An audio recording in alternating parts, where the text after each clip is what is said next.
Today's video is about Forex robots and Forex EAs and how do you choose a good Forex robot? What do you look for? How do you decide if a robot is going to work or a robot is going to fail? Because there's lots of results out there but very little success when you add it to a live account.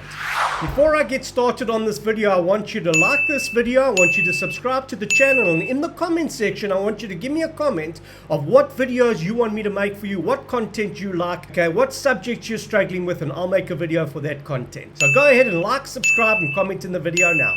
This is going to be a three-part series, so stay tuned.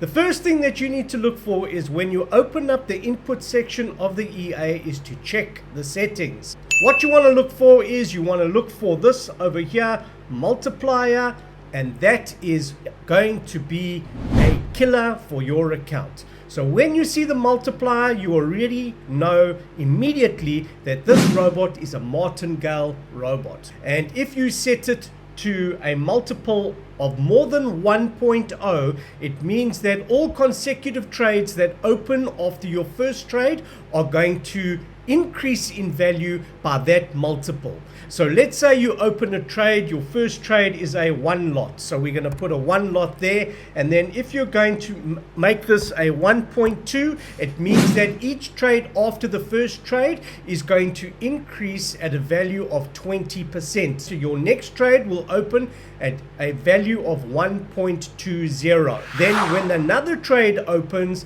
your lot size will increase by another 20%, which will be 1.20 plus 20%. So here I've made a spreadsheet so that you can see the damage that can occur on your account if you use this strategy.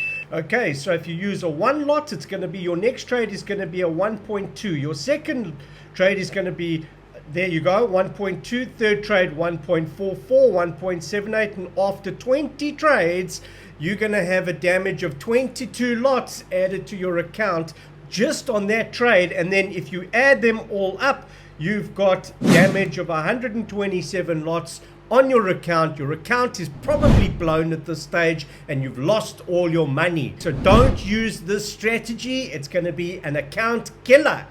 Stay tuned for tomorrow's video. Please like, subscribe, and comment in the comment section of this video. If you haven't already seen yesterday's video about how a YouTuber lost $1,000 on his account using a similar strategy to this, then watch this video now.